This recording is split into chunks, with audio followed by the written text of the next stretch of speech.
Norfolk, Virginia, the site of so many great moments throughout the history of professional wrestling. Going back to the days of Jim Crockett Promotions, when they were the little engine that could. Dusty Rhodes was booking so many tremendous talents and so many tremendous feuds, having championships and blood and violence and all kinds of stipulations, if you will. But then Ted Turner decided to scoop up Jim Crockett Promotions out of debt, and he said, I'm going to put other people in charge that don't know what the fuck they're doing. But then World Championship Wrestling rose out of the goddamn ashes, where Ted Turner basically had created the goddamn fire pit. But nevertheless, the scope, small arenas, it doesn't goddamn matter. Norfolk, Virginia, the site of so many great fucking motherfucking moments. Goddamn, Norfolk's a great goddamn city, and now they get shows like this. I'm Charles Renton with my review of AEW Dynamite from the Chartway Arena in Norfolk, Virginia. Norfolk, Virginia. Yeah, honestly, the show really didn't piss me off so much as it just annoyed me with how kind of bland it was. Anyway, so the arena has around 9,500 for the capacity, and they had maybe 4,000 there. I'll give the crowd credit, the crowd that was there, for making the most noise. Shout out to WrestleTix, by the way, for staying on top of this shit. And I do want to say, even though I've been down on a lot of weekly AEW programming, I've been more down on weekly WWE programming. If you've noticed, I've still been reviewing Dynamite weekly, even if I gave up on Collision weekly a while ago. I'm going to be going to Wrestle Dream because I had a couple friends who wanted to go, and I'm like, you know what? I had fun last year, despite the fact it was in Seattle. Now I get to go further to the Coma Dome. Yay! But before that, we have All In. They're going to be in Cardiff next week. Then we have All Out in a couple weeks. Tony Khan needs to stop booking so many pay-per-views. They better announce that they're going to be on HBO Max or Max, or they're going to have an increased TV deal or something. They better be doing fucking something, some kind of big-ass announcement, because they need a boost. Because they ain't get a boost from this show. So, holy goddamn Sheeta, my God, she looked incredible. Holy shit. Mercedes was out there with Camille, and they had a TBS championship match, and yeah, Sheeta pretty much had to carry the fuck out of Mercedes. Look, Mercedes can do a few good moves, and that's really about it. I don't know if she just doesn't care anymore. I don't know what it is. Sheeta was working her ass off. Camille got caught interfering, and the referee didn't just send her to the back, because the referees are basically just gutless, or made to be gutless. So, there was a kendo stick involved a little bit later where Camille gets whacked, but then they do this long thing where Mercedes is like, what do you mean? I grabbed it from her. I can't use a kendo stick. And then Camille hits a big boot, and then Mercedes wins with her, stupid, gory special flatliner. Get a new finish. Fuck.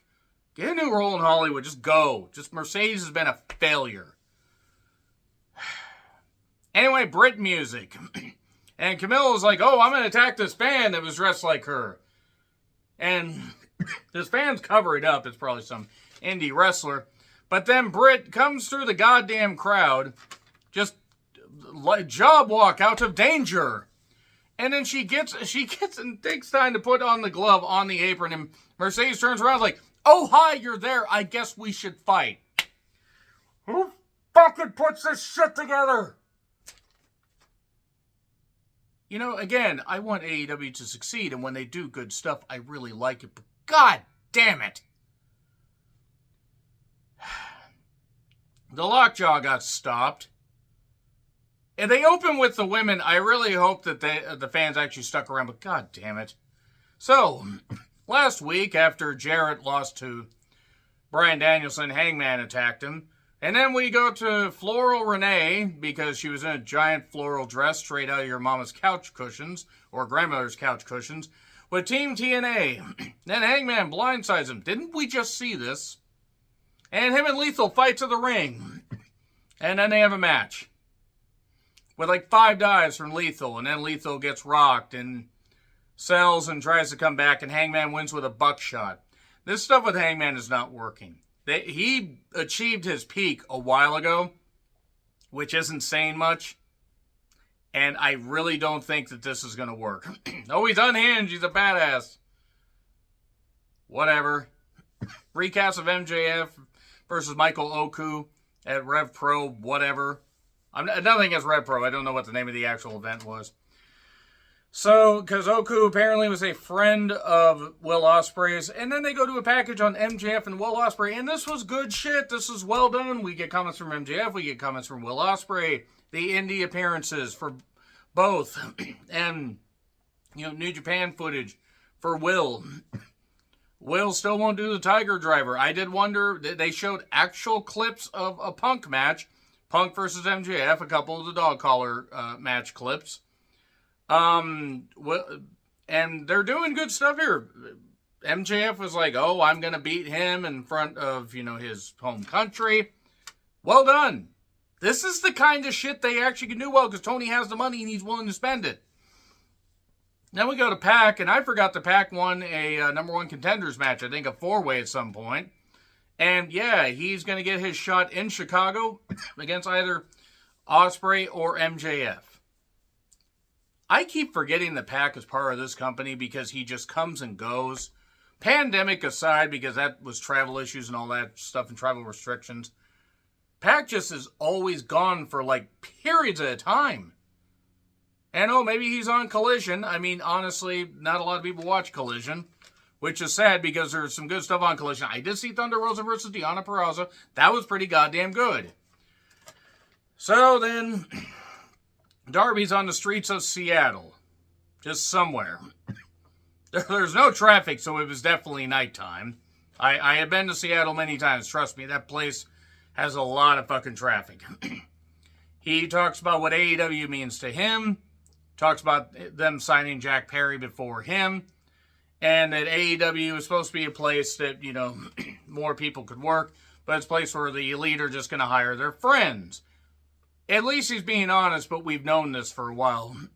But then basically says, Jack, after you got involved in all that stuff, that dumb shit that you did last year, I kind of wish you were fired because you have contributed nothing to AEW and you don't mean anything and the fans would miss you. He's not wrong. He's honestly not wrong. Jack Perry has dumbed himself out of position multiple times. If he wasn't friends with the Bucks, he wouldn't be there. And I'm not even referring just to the Punk stuff. Punk needed to go. Punk wasn't happy there, and Tony Khan is running a sloppy shop. But to be perfectly honest, Jack Perry has contributed absolutely nothing. I saw enough of his stuff in New Japan to know he doesn't have it. He will never have it. He's as good of an actor as his dad, as his dad might have been, on 90210. Which is unfair because 90210 actually drew ratings. Jack Perry never has. So, we get this Darby package. Jack Perry then attacks Darby during his entrance. I guess he was going to have a match. And attacks him with a flying knee. They go to the back. He beats him up. Darby gets a quick, rebound. But then gets his eyes gouged. Gets a trash can thrown at him. And then gets pinned down by one of those doors. Like when the Bucks did something. I forget who it was with because it was so long ago. Okay. And then security's stopping him, and Jack Perry says, I'm going to beat you at your own game in a coffin match. Whatever. So, Mariah May apparently was at her house or somewhere. I don't know where the fuck she was. Some film noir said.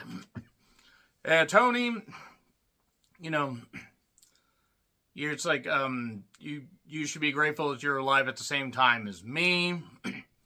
And she burns all the gear because she is bound and determined to get away from Toni Storm. She's going to beat her it all in. This is Fatal Attraction-like shit.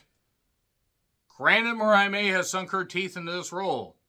Possibly some other, other parts. She has sunk a lot of herself into this role. But don't worry, darling. We're both going to die, but I get to write your eulogy. Okay, it's a little bit scripted. It's a little bit funny. It's a little bit rock and roll. But you know what? At least they're trying. I will give them that much. I'm more interested in Mercedes versus... I was more interested in Mercedes and Britt until I realized that Britt really has an ego when she shouldn't. So now I'd rather watch Mariah and Tony because at least that feels like a blood feud. Renee is with Mina Shirakawa, who is back to get answers from Tony and Mariah. I think, I know she said stuff, and I watched this 3 times, and I kept getting distracted. I can't help it. I'm sorry. She looks great, and she doesn't want either of them to get hurt. That much I'm aware of. And in a three-way match where the winner gets the number one spot in the Casino Battle Royal at All In. Orange Cassidy, Roderick Strong, and Kyle O'Reilly. Okay, so let me just repeat that, by the way. The stipulation is the winner gets the number one spot in the Casino Battle Royal. Now, unless that got changed totally from the lineup I saw and they just changed it mid-show, wouldn't this be a match you'd want to lose? Why would you want the number one spot? Like, what, why? Just why? Why would you want this? Why can't Tony book properly? Tony, you should know what you're doing. Or get somebody else that knows what they're doing. This went through two fucking breaks. We got bullshit interference by the Kingdom members. Where is Wardlow? Where's Wardlow? Where's Adam Cole? Also, Ishii and Mark Briscoe show up. So, Orange Cassidy won after rolling up O'Reilly while he was trying to submit Roderick Strong. This is 20 fucking minutes. Tony Khan will not give up on this joke, and that's what he is. He's a joke. I've seen him as a joke since the first time I saw him at the Double or Nothing 2019 Battle Royal, and nothing has changed. And if you like him, great. Renee's with Claudio and Okada. Remember they were going to have a face-to-face, so they had a backstage because Okada couldn't be bothered to actually go out there and earn his paycheck. Okada tells him, oh, good luck, bitch, and then takes off, and then Claudio basically says, I don't want this goofy lackey of the elite. I want the real Okada, the four-time G1 winner. And, next week, Okada, you're going to have 99 problems, and this bitch will be one.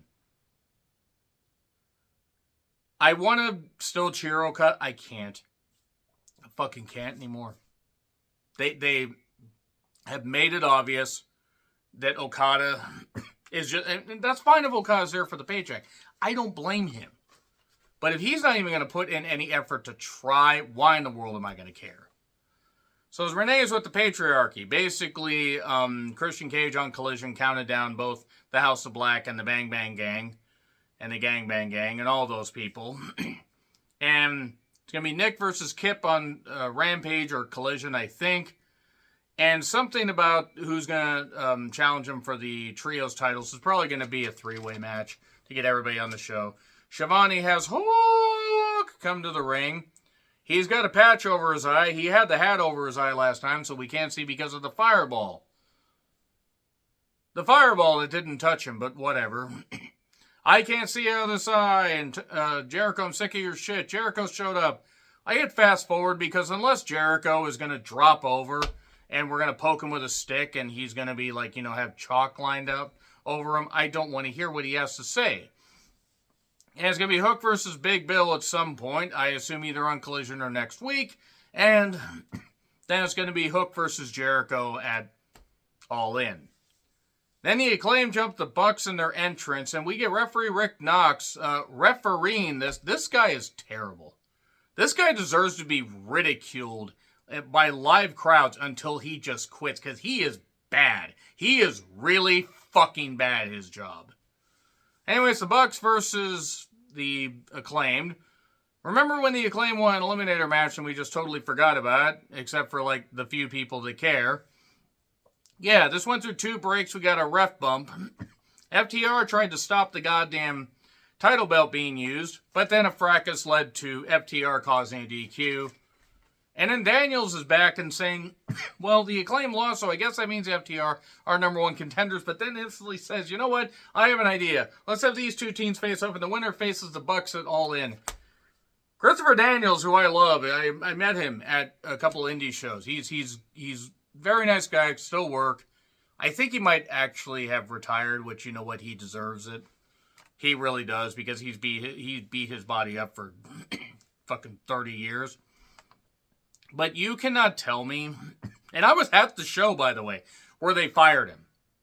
And no one cared. I mean, no one cared about the Bucks. But that was May 15th? 15th. So we are not even, we're just 3 months after that. And all this convoluted bullshit is gone. It really is a New Blood Millionaires Club storyline. just without stars. Yeah, that's basically what we're getting. I don't care about DQ finish, so the tag titles don't mean shit. But god damn it. Danielson package. Good riddance by Green Day. I really think that Danielson is going to win, and I think he's going to try to gut it out to Wrestle Dream, and then he's going to get his surgery. I mean, I want his health to be top priority. I want him to be alright, but whatever. Danielson's in the front row for the main event, and then Swerve took on Wheeler Yuta in a main event that started with 4 minutes left on the air and went about 8 minutes in an overrun. Now, my DVR records it. Whatever. It's a referee stoppage with Swerve, and I like Swerve, but Swerve hitting some of the worst fists I've ever seen. Do a wide shot, do some better shot or whatever. Referee stoppage, Wheeler Yuta in a fucking main event. Danielson then rushes the ring. Swerve then says, I'm going to retire you at Wembley. Your family's going to be there. You're going to be able to honor your daughter's wish by retiring. And all that. And then he rushes back to the ring and attacks Danielson. And there you are. I'm giving Dynamite until the end of the fucking year. And then I'm going to start picking and choosing on this. Because Dynamite is getting really, really hard to review. Fucking Norfolk, Virginia got a show like this. And they're not going to advertise their shit. The Tacoma Dome. I'm going to say this really quickly before I go. When I went to Wrestle Dream last year, that was in Seattle. That was the same venue where they ran Dynamite about 9 months prior.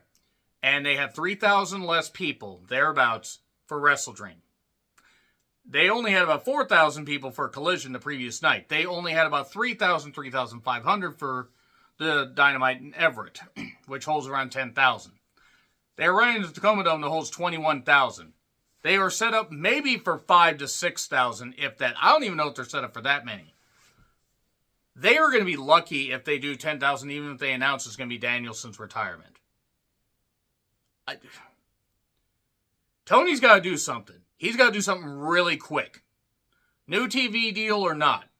You cannot bleed fans. You cannot bleed ratings. You cannot bleed your talent dry. You cannot make your talent meaningless and expect more people to tune in and pay more money for these pay-per-views. I want this company to fucking succeed, and then they give us shows like this. Agree, disagree with what I said? Like, share, subscribe, Twitter handle in the description. I'm John Riplin. I'll see you soon.